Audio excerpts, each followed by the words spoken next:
El documental que vas a ver a continuación es parte de un curso completo de neurociencia del bienestar que puede encontrar en televisión consciente.com.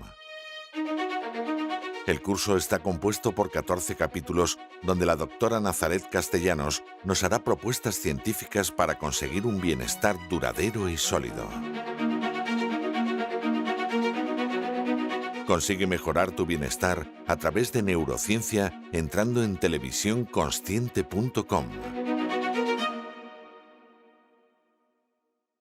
¿Es posible que nuestro cuerpo sea capaz de conocer mucho antes que nuestro cerebro? ¿Lo que comemos puede afectar a nuestras emociones? ¿Puede la postura corporal afectar a la memoria o a nuestro proceso de toma de decisiones? ¿Es cierto que a nivel neurológico tenemos al menos 7 sentidos? ¿En qué medida nuestro corazón o nuestro parpadeo afecta a nuestras percepciones? ¿Podemos saber dónde reside la consciencia? ¿Por qué somos infelices cuando nos sentimos solos?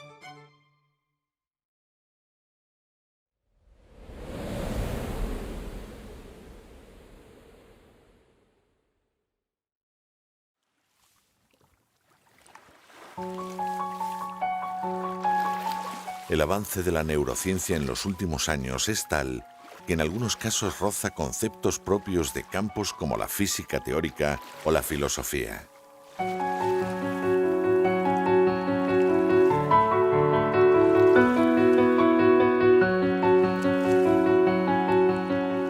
Curiosamente, muchos de los nuevos descubrimientos corroboran los planteamientos ancestrales de corrientes filosóficas, espirituales o disciplinas médicas como el yoga, el ayurveda, la medicina sufí o la medicina tradicional china. Acerquémonos más al mundo de la neurociencia de la mano de Nazaret Castellanos, licenciada en Física Teórica y doctora en Neurociencia por la Facultad de Medicina de la Universidad Autónoma de Madrid, que ha orientado gran parte de su vida profesional a entender el cerebro y sus interrelaciones.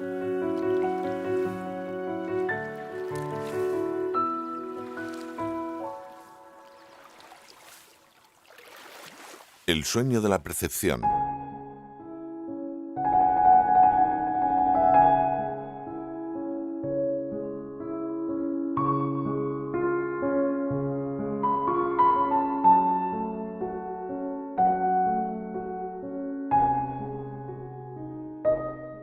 Cada uno de nosotros vive en un sueño, el sueño de nuestra propia percepción. Esta percepción se creía muy condicionada por una memoria supuestamente estática, por unos sentimientos que creíamos objetivos y sobre todo porque creíamos que solo dependía de nuestro cerebro. Pero las cosas son mucho más complejas de lo que parecen y a medida que la ciencia va avanzando, nuestra ficción de conocer se va desvaneciendo.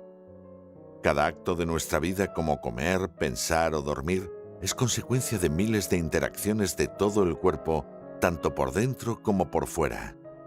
No sabemos cómo se producen todas esas interacciones, pero sí sabemos que hay profundas relaciones entre el cerebro, el intestino, el corazón, la respiración, las bacterias, los músculos y hasta la posición corporal.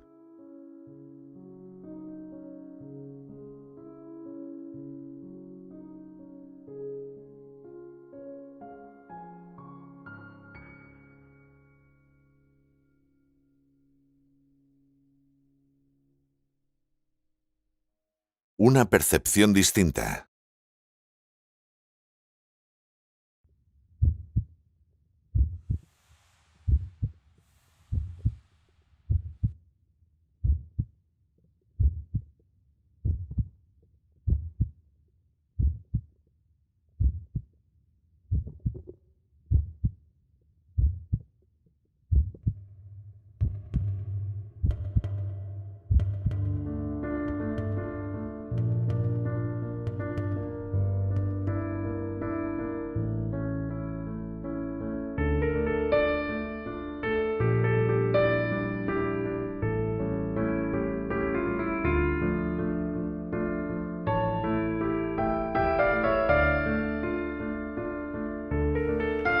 Cuando pensamos en la información que procesa el cerebro, normalmente pensamos que tenemos solo 5 sentidos, que son pues, los sentidos exterioceptivos, es decir, aquellos que vienen de la vista, del olfato, del gusto, del tacto y del oído.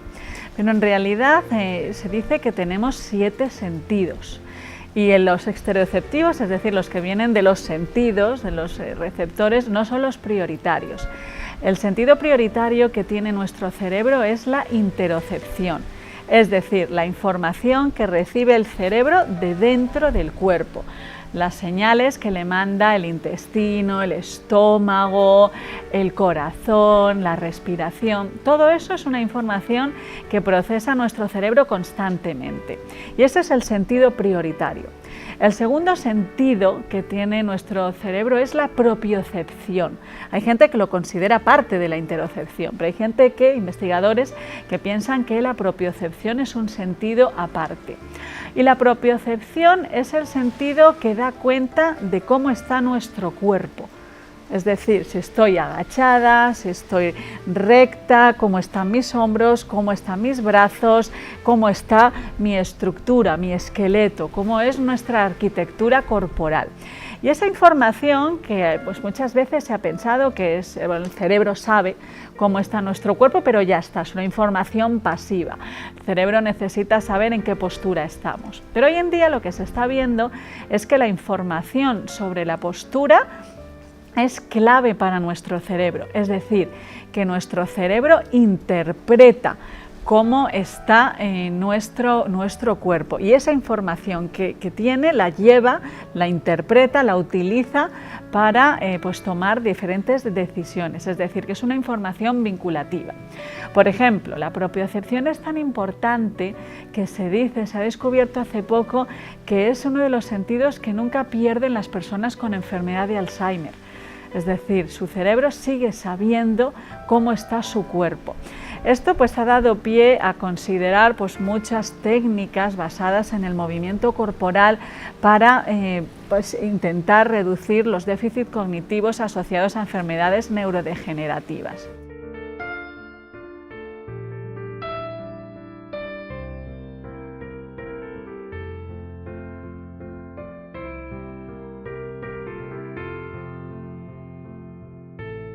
Cuando profundizamos un poco, enseguida nos damos cuenta de que la realidad no tiene mucho que ver con lo que nosotros creemos que es.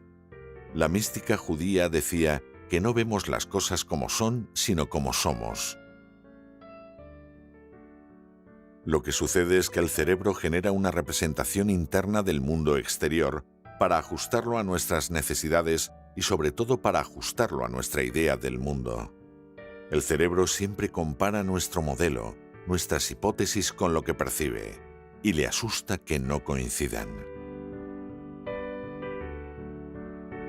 En palabras más simples, el mundo físico que conocemos es un conjunto fantasmal amplísimo, recogido y organizado por los sentidos.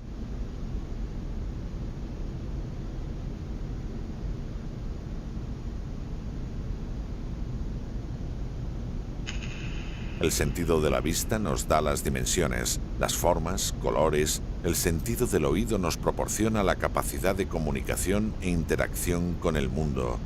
Pero si en vez de estos sentidos tuviésemos otros sentidos que nos permitieran percibir otras cualidades de la materia, como las ondas electromagnéticas o la temperatura, nuestro cerebro nos daría una ficción de una realidad totalmente distinta a la que actualmente creemos que existe. En definitiva, lo que percibimos habla sobre todo de nosotros mismos. Para entender con más claridad este fenómeno, debemos entender el efecto de ceguera al cambio, concepto utilizado por magos e ilusionistas por la que el cerebro no se fija en determinados cambios cuando hay otros estímulos sensoriales que predominan. El cerebro solo procesa donde está puesta la atención. Pongamos atención en contar el número de pases que se hacen con el balón de baloncesto en la siguiente escena.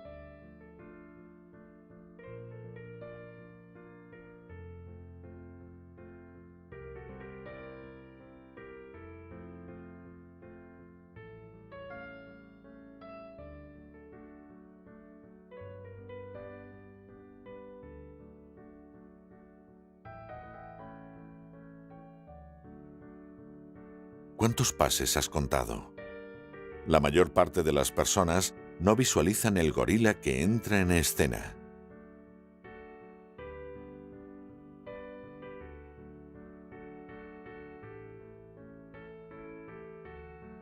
Existe en el proceso cognitivo lo que se denomina un fraude de la percepción.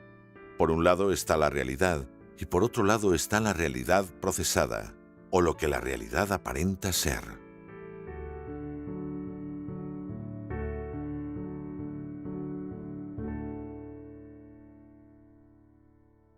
El conocimiento del cerebro.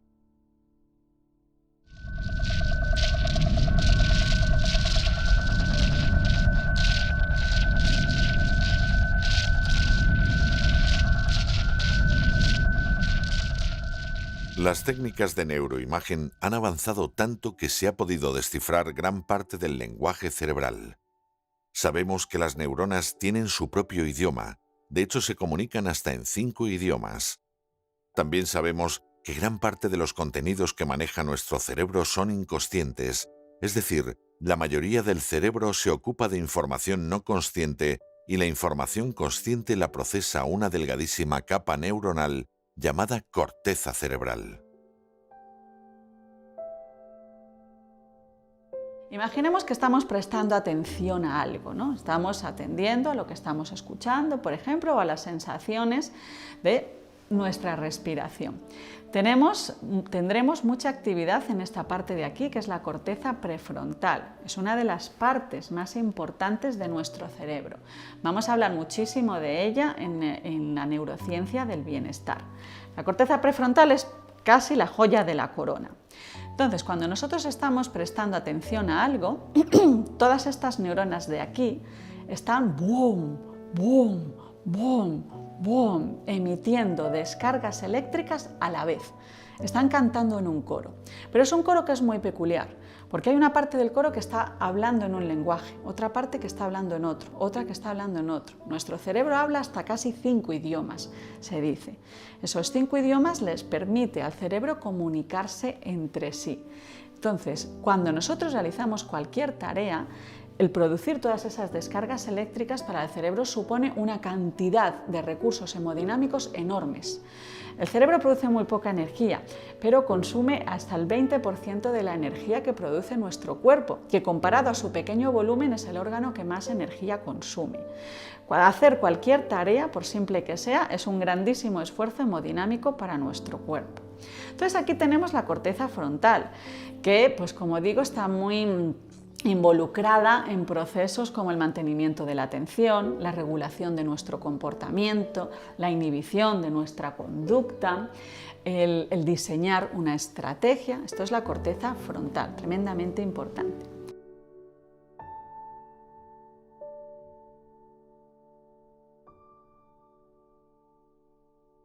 El silencio de la mente y el estrés. Nosotros también somos cuando no somos conscientes. Cuando creemos que no hacemos nada, nuestro cerebro está haciendo muchísimas cosas. El estado de dejar la mente a la deriva supone para nuestro cerebro un gran consumo de energía. Cuanto más tiempo pasemos en ese divagar, peor es nuestra sensación de satisfacción vital. Pasamos la mitad del día en un estado mental de ensoñación o piloto automático. La mitad del día no estamos donde estamos. Huimos del momento presente, y eso nos hace sufrir según corrobora la neurociencia. Además, cuanto mayor sea la actividad espontánea del cerebro, también conocida como red por defecto, más posibilidades tenemos de desarrollar la enfermedad de Alzheimer. Por eso es crítico buscar el silencio neuronal, la calma mental. Diversas técnicas como el yoga de los 4 elementos o el yoga nidra intentan llevar la atención sostenida también a esos estadios a los que normalmente tendemos a dar muy poca importancia, de forma que se produzca una mayor consciencia y una más rápida transformación personal. Se ha visto a nivel científico que las personas que practican meditación de forma regular, sus cerebros tienen lo que conocemos como esa calma neuronal. ¿Qué significa esto? Pues que cuando no estamos involucrados, por ejemplo, en la lectura, en el quehacer de nuestra vida diaria, nuestras neuronas están más o menos silentes. No decimos que el cerebro exista, tiene cierta actividad, pero esa actividad está como pudiese ser un mar en calma. Así es como se espera que tengamos un cerebro de una persona que está en calma, que tiene pues un nivel de bienestar adecuado. Pero ¿cómo sería el cerebro de una persona que tiene una alta dosis de divagación mental, lo que también se llama vagabundeo mental? Pues significa que la actividad de las neuronas sería un mar muy bravo, con mucho oleaje. Este oleaje, esta cantidad de actividad bioquímica y biofísica de nuestro cerebro está relacionado con una sensación de insatisfacción, con una sensación de infelicidad. Hay muchísima literatura científica, muchísimos artículos que han demostrado que la práctica de la meditación refuerza la corteza prefrontal.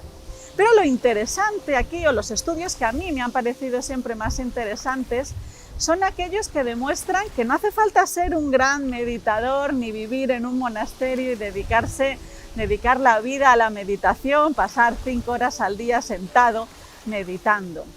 Hay estudios que nos demuestran que tan solo a las 8 semanas de empezar a practicar ya empieza a haber cambios en nuestro cerebro, en concreto en la corteza prefrontal. A las 8 semanas ya nuestra corteza prefrontal empieza a estar entrenada a mantener la atención sobre ello. Esto, pues obviamente, si no seguimos practicando, pues esta reorganización anatómica y funcional que hemos hecho de la corteza prefrontal, pues se va diluyendo. ¿Por qué? Pues nuestro cerebro tiene una gran capacidad de aprendizaje, aprende de todo lo que está sucediendo, aprende con el hábito más que con la disciplina, y a mí me gusta mucho este enfoque que dice que más que la disciplina es el hábito. El hábito hace que la neuroplasticidad procure una reorganización en el cerebro que haga que yo pueda mantener la atención. Pero si pasadas 8 semanas yo dejo de practicar la meditación, el cerebro vuelve a su estado original, es decir, a una corteza prefrontal que no puede mantener la atención sobre algo en concreto, sino que está un poco como una veleta divagando entre diferentes estímulos.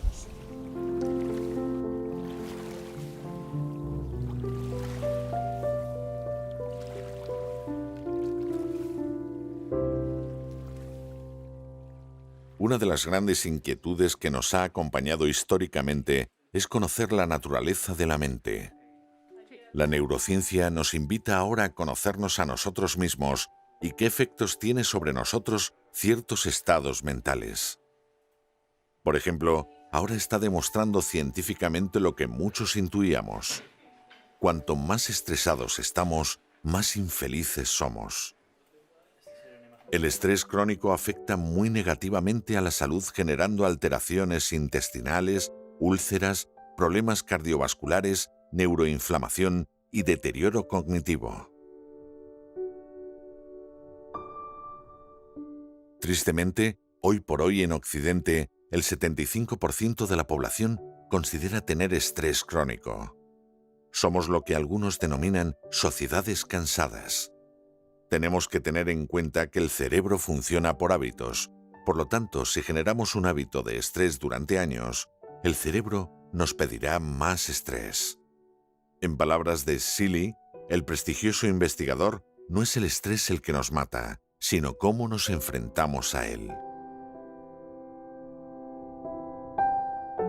Otros estudios que nos invitan a la reflexión es cómo el estrés afecta al desarrollo de los niños, pues está demostrado que pueden absorber el estrés que sufren los padres.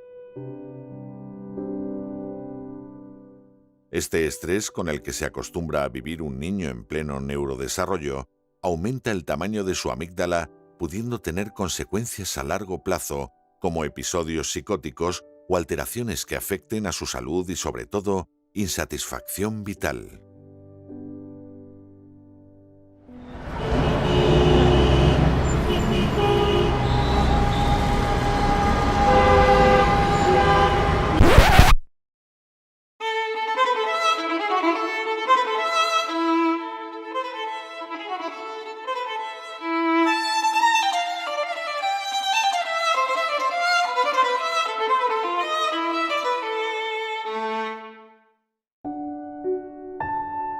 Siempre pensamos o recurrimos, ¿no?, a los sinónimos de que un estrés es negativo, pero sin embargo el estrés tiene un aspecto que es muy positivo. Hay que saber que hay que distinguir entre el estrés, que es el deustrés, y el eustrés. El eustrés es positivo, el eustrés lo necesitamos. Por ejemplo, imaginamos el caso de un accidente, de una explosión de algo, ¿no?, que nos asusta. Son los mecanismos que se activan instantáneamente en nuestro cuerpo para que nosotros podamos hacer frente a esa situación. Y es importante decir que son casi automáticos, que son instantáneos, porque si nuestro cerebro no tuviese esa capacidad de tomar el control de nuestra consciencia, muchas veces no llegaríamos a descifrar la solución ante un problema. Pero hay otro factor que sí que es negativo, que es el distrés. Y uno de los aspectos más negativos del estrés hoy en día no es tanto el estrés, sino que se ha vuelto crónico. Según decía el último estudio que se publicó hace muy pocos meses, que hablan siempre de las estadísticas de cómo percibimos nuestra vida, qué porcentaje de estrés tenemos en nuestra vida. Pues aproximadamente un 75% de la población en países desarrollados consideran tener un estrés crónico. Y quizá la frase más utilizada es hacer todo a toda prisa, no tener tiempo, no parar. Esto pues hace que las sociedades se sientan mayoritariamente cansadas, pero sobre todo que habituemos a nuestro cuerpo a un nivel de estrés. Como el propio Jason Brewer dice, y es una de las cosas más reconocidas en la neurociencia, nuestro cerebro y nuestro cuerpo en general es un sistema de hábitos. Nuestro cuerpo se acostumbra al régimen que nosotros le otorguemos, ¿no? Es un ser de hábitos. Si le acostumbramos a ese nivel de estrés, es lo que va a acabar pidiendo. Como sociedad, sería interesante estudiar qué soluciones podemos poner en práctica para mitigar este gran problema muy de actualidad. Por ejemplo, practicar ciertas técnicas respiratorias o los movimientos lentos y conscientes son fundamentales para regular el estrés. En otras culturas, la técnica de control de respiración se llama pranayama y permite ser conscientes de la respiración y así calmar la mente y regular el cuerpo.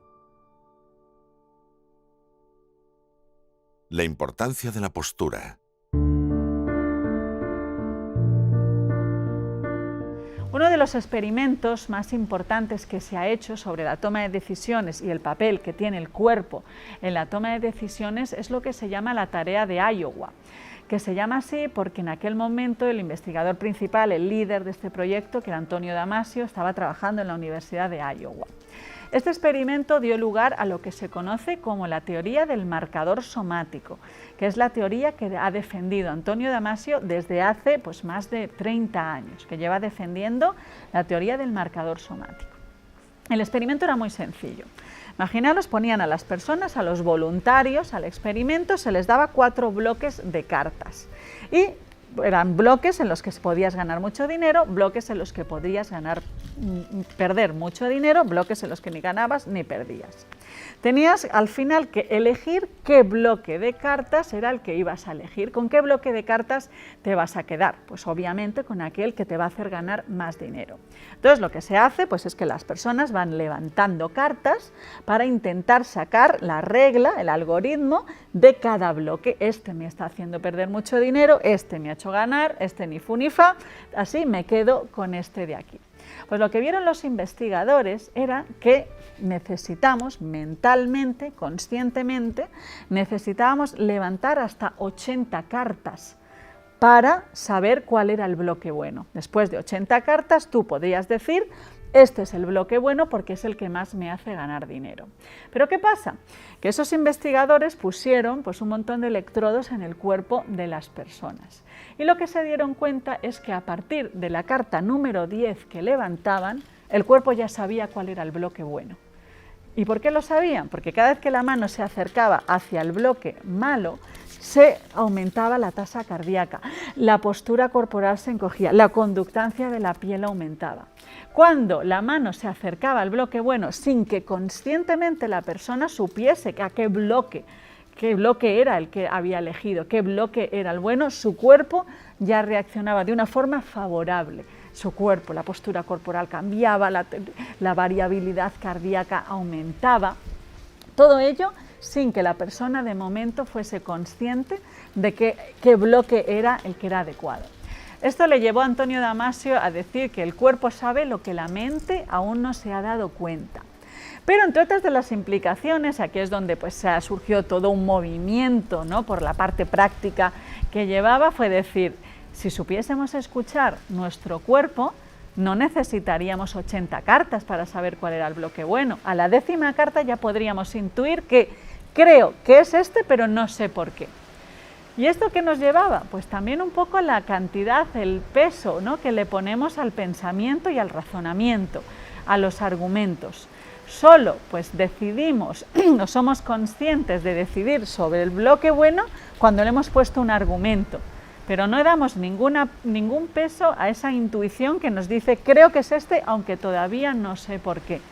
Y eso pues nos da que pensar cómo la importancia que tiene las sensaciones de nuestro cuerpo, aumentar lo que es la propiocepción, aumentar la conciencia corporal. Sabemos que hay indicadores en el cuerpo que determinan nuestra toma de decisiones y también nuestras emociones.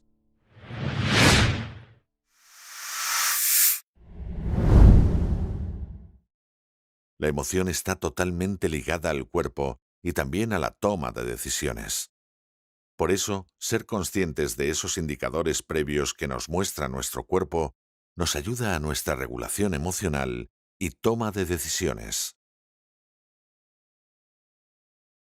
Hay determinadas técnicas como el yoga o el qigong que dan una especial importancia a esta conciencia o escucha corporal.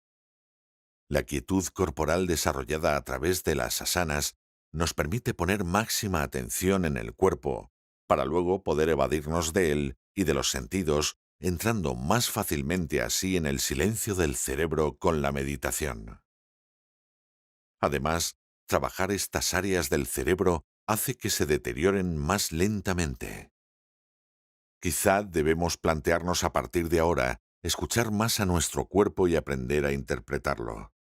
Por ejemplo, a través de la postura, nuestro cerebro interpreta el estado mental o emocional en el que nos encontramos.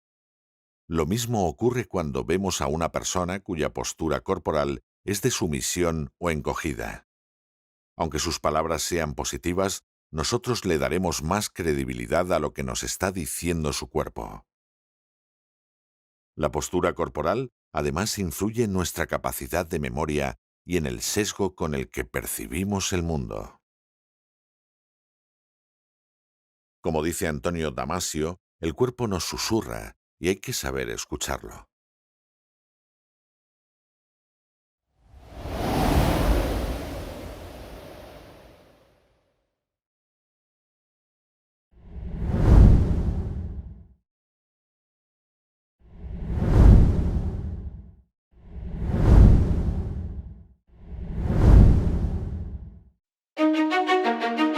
El documental que vas a ver a continuación es parte de un curso completo de neurociencia del bienestar que puede encontrar en televisión consciente.com. El curso está compuesto por 14 capítulos donde la doctora Nazaret Castellanos nos hará propuestas científicas para conseguir un bienestar duradero y sólido. Consigue mejorar tu bienestar a través de neurociencia entrando en televisiónconsciente.com.